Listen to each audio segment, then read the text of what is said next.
Good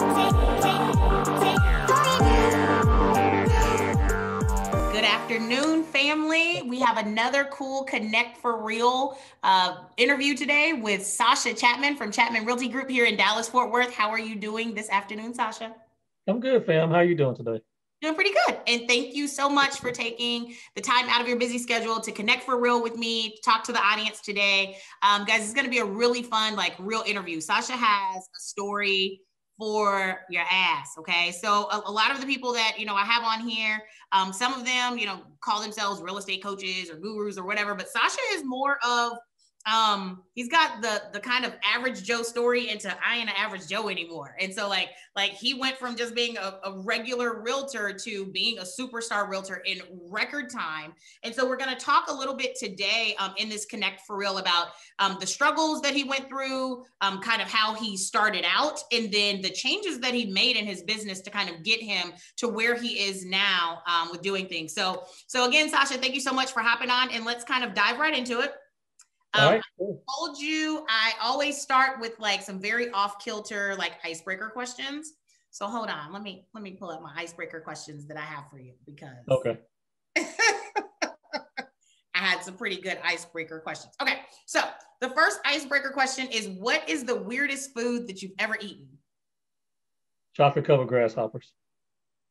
Ew. That was nasty. In Mexico, probably like 15, 20, like 20 years ago, when I was still doing healthcare administration, before Stephanie and I got married, we was on a trip and everyone was eating chocolate covered grasshoppers. And I remember the funniest thing is Stephanie was eating them sitting right next to the health system CEO, and she wanted to spit it out. And she's like this the whole time. And I'm like, hey, girl, you better swallow this. Swallow it. Swallow it. Damn grasshopper. Because everyone just stopped and looked at her, and I could feel the hairs on their legs going down my throat. It was nasty. That is disgusting. So if you could have an unlimited supply of anything in the world, what would it be? Wow. Oh man, I don't know. An unlimited supply of anything in the world, what would it be? Unlimited supply. Mine would be seafood, like crab legs, because I'm basic. I would say lemon heads. Lemon heads. Lemon heads is my favorite candy. I absolutely love lemon heads. I hate them. My mom loves them. They're disgusting. Yeah. Okay, so are you using a manual or a battery-powered toothbrush? Manual. Same. I hate the battery. I got that. They're terrible. What is a way that you can tell everything that you need to know about a person when you first meet them? What is something that you kind of use to judge things to know about them? Eye contact and, well, pre-COVID, how they shake your hand, right? And then I count the number of times they say I.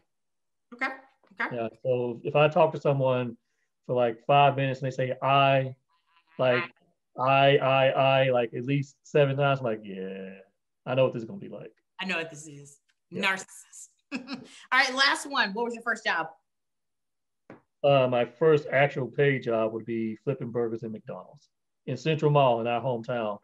I worked McDonald's. I did everything that was in there. That's what I did. I would get off from school, go to McDonald's, go flip some burgers, get back home, did that. But and then from there I went to Auntie Anne's pretzel shop. Oh, the pretzel place? Yeah, man. I was sick with the pretzel. Bam. That was actually my first management job in high school when I was in high school. That is so cool. Awesome. All right, so let's dive into the meat and potatoes. That was fun. I got to know some interesting things about you. I'm not gonna let you off the hook either. Now, every time I see an Auntie Anne's, I'm gonna think about Sascha flipping the dough and making the pretzels. So, if you had to do a TED Talk tomorrow, or just on the cuff at any time, what would be the title of that TED Talk in regards to real estate? I'm coming with fingers. If I was to do a TED Talk about real estate, I would probably call it "You Are the Problem." That would be my talk. You are the problem. I see so many agents who are quick to blame others, who are quick to blame their broker, and they don't look in the mirror and just say, "You're the problem." And that's a big part of my story. When I actually looked in the mirror and said, Sascha, you're the problem, and owned my shit, and owned what I wasn't doing well, then Wow. things started turning around for me. Sascha, that's my favorite one yet. That one actually gave me a little bit of goosebumps. Like legit, that's my favorite one yet. So then that segues us good into the first question that I had here, which is just kind of walk me through your first year. Like when you got into real estate or your first couple of years, because I think you were part-time. So tell me like about how much money you made, like what you were actually doing. Were you actually being productive? Just tell me about those first couple of years. Okay. So my first year, and this is I felt embarrassed to be in real estate. I don't tell people this a whole lot, but I felt embarrassed because my identity was wrapped up in being a healthcare executive, right? That's what I did every day. I wore a suit, this and the other. And that's what I went to school for. So I felt like I could do real estate, but there was a part of me that was so afraid to tell all my healthcare friends that I'm not doing this anymore that I didn't. I didn't. And I was kind of like I was a secret agent, if you will. Yeah. I get paid, I work it great, but I was still doing healthcare, on the side. I wasn't working at a hospital anymore or whatever. I was doing my own thing from a healthcare perspective, but I was still so much tailored to that's who I was. So my first year in real estate, I was going through identity crisis, truth be told. And I was trying to figure this whole thing out. And then it just got to the point I didn't like healthcare. I absolutely didn't like it anymore. I didn't want to do it. I couldn't go into another hospital again. And I said, well, man, I'm broke. What am I going to do? And So so how much did you make that first year? What'd you make like the first year or so? My first year, I think I made like $45,000. Okay, that's still good. That's like more than I think the national average. Yeah, but at the same time, I was coming off a healthcare job of making $180,000. Right. Okay, so I stopped doing that particular job and I started going into healthcare business for myself, and I was running clinics on my own. But one thing when you work with doctors like this, sometimes they won't pay you. Right. That was a problem. So literally my first year in real estate, I mean, CP, I was working as a realtor, right? I drove my truck, a Ford F-150 as an Uber, okay? I worked UPS at night to try to make some more money, and I was trying to run a clinic all at the same time. Wow. And I was miserable. I was functioning off of like 4 hours sleep, come home, like it was pretty bad. And I wasn't happy. And then I had some kid throw up in my truck. And you know how I am about my truck. Yeah. He threw up in my truck. I kicked him out right there. He's like, I'm gonna report you. I'm like, you look out on curb stomp. You just threw up in my truck, dude. Seriously. So that's it. I'm not doing this anymore. That was it. The Blue Beast was no longer going to be, being used for Uber. So I was done with that. I worked out a deal with the doctor to kind of get away from that situation. From some of my clients, I had as physicians to get away from that, and I just kept going. From a lead generation, I was obsessed though with a couple things in real estate. So let me just so I can get some clarity here. So that went on from the time you got licensed for how long of you kind of juggling all of these different things, like a couple of years or? That went on for about 2.5 to 3 years. Okay. And so then finally at that 3-year mark, so then that would have been what, like 2019 or so? Okay. That's when you decided full time. Yeah. Well, I went full time, October 2019, I believe it was. Okay. Okay. Cool. So, but the first year was just me trying to figure out who the heck I was still, right? And going through that. And my second year of real estate, I was like, okay, I can do this a little bit better. So I dropped some of my physician clients from the office and stuff like that. I stopped doing that. I started investing a little bit of money into my business, okay, because I then started branding, okay. I called myself Chapman Realtor Group from the get-go, but then I built a really decent website. I started getting branded open house signs, and I started building my business my second year through open houses. And so my second year, let me go back. My first year, I only sold 2.1 million. I barely capped the Keller Williams. Okay. My second year, as I started doing that, I went up to 3.5 million. And then I realized I can actually sell, but I wasn't as productive as I knew I could be. Okay. So my turning point was these doctors wasn't paying me. Right, one of my biggest clients wasn't paying me, so I'm like, I'm done with this. If you're not paying me, I'm not coming. Okay, and we still had a lifestyle living off $180,000. Okay, so I knew we wanted to make some changes from that perspective. And I looked in the mirror. I was like, man, what is the problem here? I looked at Keller Williams. I was going to blame them. I was blaming the market. And then I realized I started tracking my time. So I go back to my training and I started writing my time down when I actually did something. And I realized that I had all this open time that I wasn't doing anything. So I would ask myself a question. If I worked for me, would I pay me? Right. That's what I always say. That's my thing. That is literally every time people ask me, like, how do you know if you're doing enough? Because if you were the CEO of a company and you were looking at yourself as an employee, would you pay you? And if you're being honest with yourself, and most of these realtors that are running around first, second, third year, and they're like, I'm doing all the things and I'm so busy, but I'm not making any money. You would not pay you for what you're doing because you're not doing anything. So I love that you had the self-awareness to say, all right, Sascha, like, I wouldn't pay you. You need to probably, do a little bit better. So that is a nugget right there. And I looked in the mirror. I said, dude, you suck. You could do better than this, right? So I wrote down my schedule, got a time block, and then I would write down what I actually did. Did I follow that? And when I did that, I realized, hey, I can generate leads at a big click. And also, since I was still doing all these other jobs or whatnot, I said, now I need to bulk lead generate. So what the heck is that? Started doing buyer webinars and buyer seminars. I started doing open houses. I would do 4 open houses a weekend. I would literally find 2 houses in the same neighborhood and do them both Saturday, Sunday. I'd do one from 10 to 1, come back 2 to 4, something like that. Right. And I had all these signs everywhere. So people just thought I owned certain neighborhoods because I just did the same neighborhoods again and again and again. And I didn't care what brokers they were affiliated with. Right. I called the agent, I tell them what I do, they'd be cool with that, and that was the thing. Right. Next thing you know, I was getting deals. I pick up buyers, I sell those houses, I pick up more buyers and do it. I just started running with it. And then I realized that, you know what? I think I can do this thing full time. And more importantly, around this point, I had stopped being stiff. You've seen some of my old videos.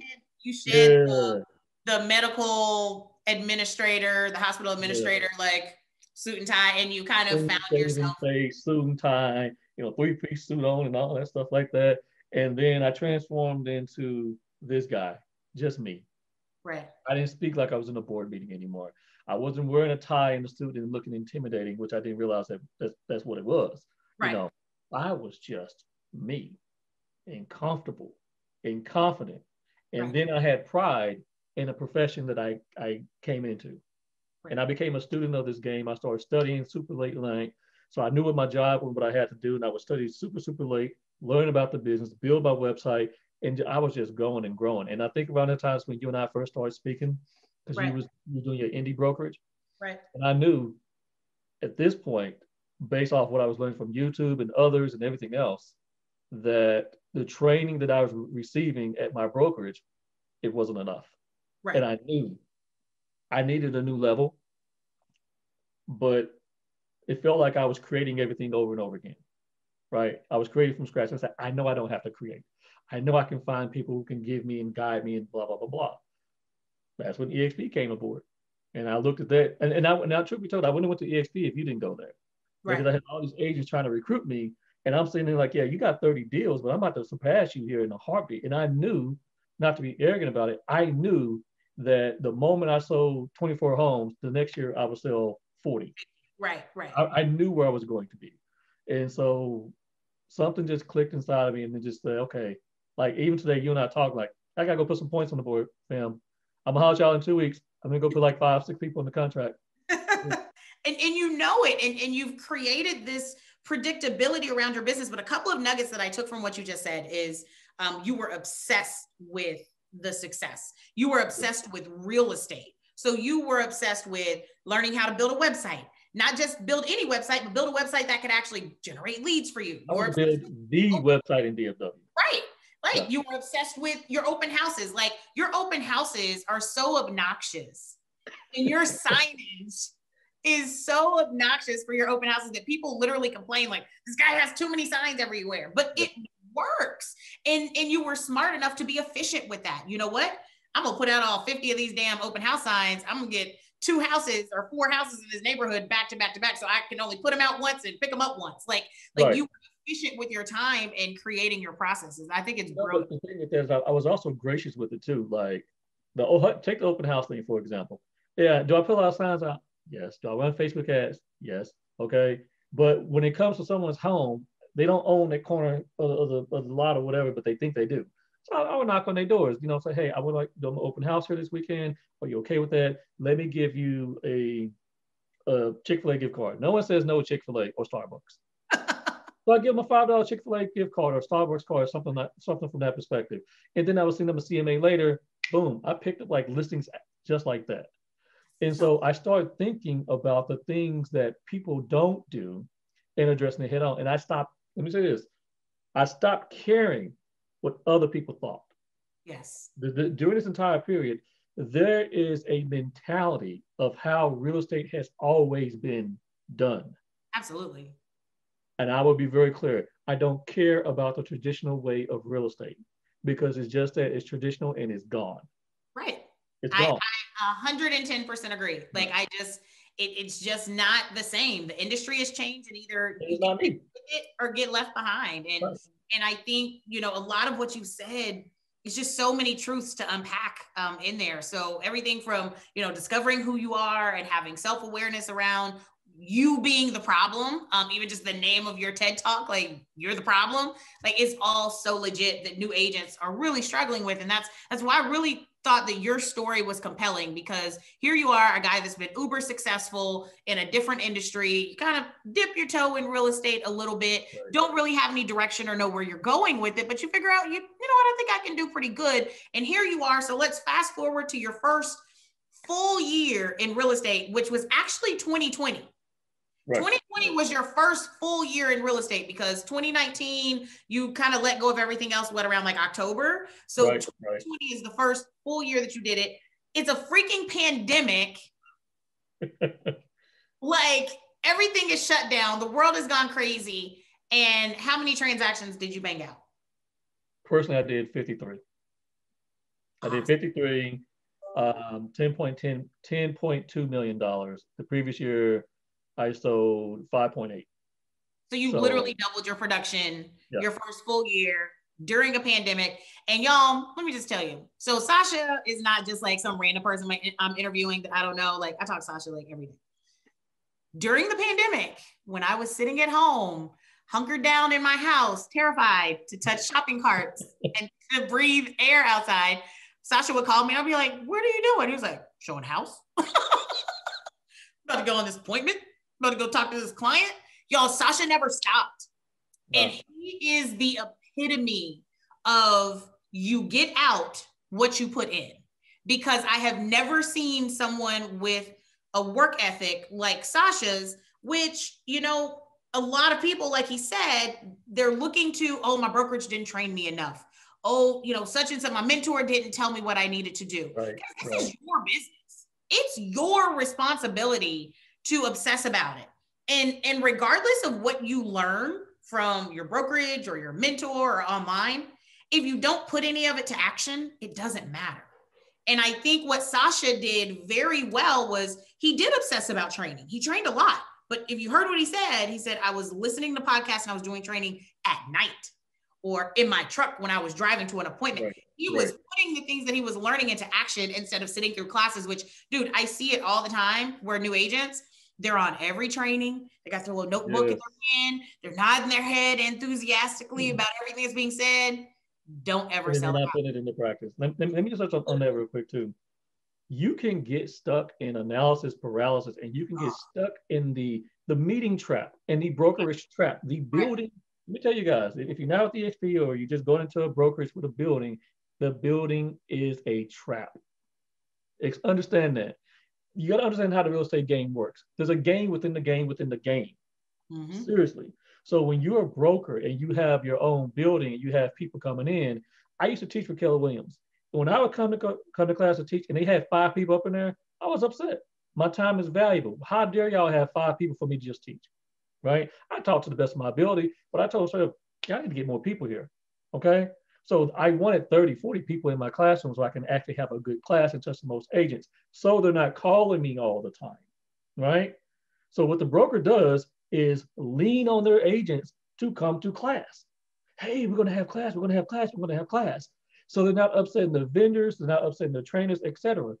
Therefore, they need you, Mr. Brand New Agent, to be in class. And if you're in class and training in that building all the time, not selling. Needs, you're not fulfilling a buyer's needs or a seller's needs.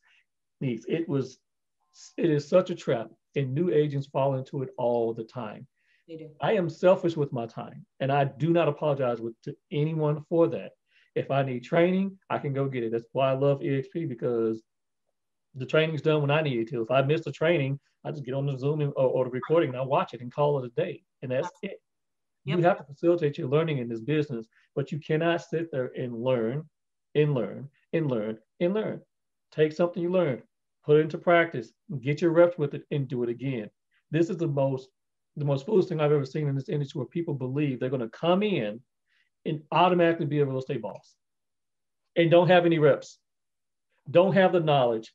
And just some people think they're going to be a boss automatically. I got the R across the chest and I am going to be Mr. Realtor and I'm about to go buy some houses. And they haven't put the building blocks together first. What they fail to realize is getting into real estate is owning a small business. And I don't know what the statistic says on small business, but I know it's something like 85, 90% fail. So who told you that you were supposed to come into real estate and succeed your first year anyway? Well, go further. Who told you that somebody else is responsible for your success except for you? Yes. Once again, you are the problem. You are the problem. Look in the mirror and check yourself. Are you watching Stephen A. Smith? Are you watching First Take? Are you watching the news? Have you gotten caught up so much with politics that you're on Facebook and you're in these chat groups? Even real estate agents. Here's the thing. You know this to be true. The same people are in every realtor group, whether it be lab coat agents, all day, talking smack and not selling houses. I literally sometimes have the big boy people like, I can keep doing this all day, but I got to go do 2 listing appointments, got to go work my buyers and yada, yada, yada. Go some money now.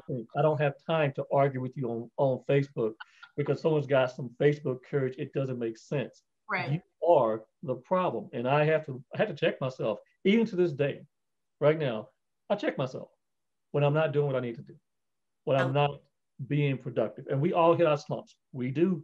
Absolutely. We do. Absolutely. I mean, it's times where I'm just like, I can't do it. I can't. Sure. I'm not doing anything today, Sascha. What are you doing? You want to go eat some crab legs? I get that phone call like, not today. I can't do it. Like, I need to recharge. So all last year, I saw an advantage in the marketplace. I'm from healthcare, so I understood the COVID and coronavirus and COVID and all this stuff. And I pretty much knew, once I knew the government wasn't doing what it's supposed to do, I'm like, yeah, everyone's going to get this thing. Right. This is going to be widespread. I knew that. You got it. So, yeah, I caught COVID in December. Not sure how I got it, but I got it, but I didn't get super sick, so I'm happy about that. But I knew it was coming. I put my mask on, put my gloves on, hand sanitizer up, and I went to work. You did. It was less people out there showing houses, making deals happen. And I just went out there and I just started beasting. You killed it. You killed it. And ultimately you did what other people didn't. You held yourself accountable. You created a time block and said, this is what I've got to do every day. And if I look at the end of the week and I haven't done this, then there's a direct correlation to my production, to the fact that I didn't stick to my schedule. Like you self-managed yourself. And that is something that is a skill. And it's something that is definitely necessary in this business. So I think you brought a word today. You did. We can and I tried to I brought agents on my team. Started a team, has 7 agents to manage at the same time. You did. I forgot about that. Brand new agents from scratch it's a test. That's a whole other Connect for Real interview. That's a whole other Connect for Real, homie. That's a whole other one. Just having a team was crazy because while I love my team, I know this as an individual agent. I sold 53. I could have did another 25 transactions. If you didn't have to manage the team, right? But you were managing because that takes a lot of time away to, Right. to guide them, provide leads for them, to coach them and all that. It takes a lot of time away that doesn't always give you a return on that investment. Right. Like it's gambling, and a lot of new agents don't understand that. Like, I talk to agents all the time to get in the business, and they're like, well, if my brokerage is taking 20% of my commission or 30% of my commission, they should be giving me leads. And I stop agents in their track every time. And I say, why? Why would you think, and I always say this to them, guys, leads cost time or money. Somebody paid time or money to get this lead, and you are brand new. They don't know you from Adam. Don't know if you know how to have a conversation with someone. Don't know if you know the real estate process. And you literally want them to take something that took them time or money to acquire and hand it to you out of the kindness of their heart, because they're going to potentially get 20% from your deal if you actually figure out how to close it. Like, y'all, that ain't how this works. That's not how this game works. It's your business. Your business. Your responsibility. You're the problem or you're the solution. One or the other. You have to choose that. And I choose every day in my mindset. I choose to be positive. I choose to be the solution. I choose to work hard so I can reach all the goals that I want in my life. This industry is wonderful because there's upper mobility. Okay. What we're doing is noble, and we're helping people. We're helping people stabilize their life. Okay. I can't stand an agent that is thrusting someone into a transaction when they don't want to be there. I never do that. Right. And I would say somewhere in 2019, Chauncey, that I realized that I was pretty darn good at this based off the reviews I was getting and stuff like that. And I started realizing, not to be negative, but just how bad some agents are at this thing. And it's funny, I wake up and I said, you know what, I'm not doing my best. But then I would realize my 50% was better than the average agent.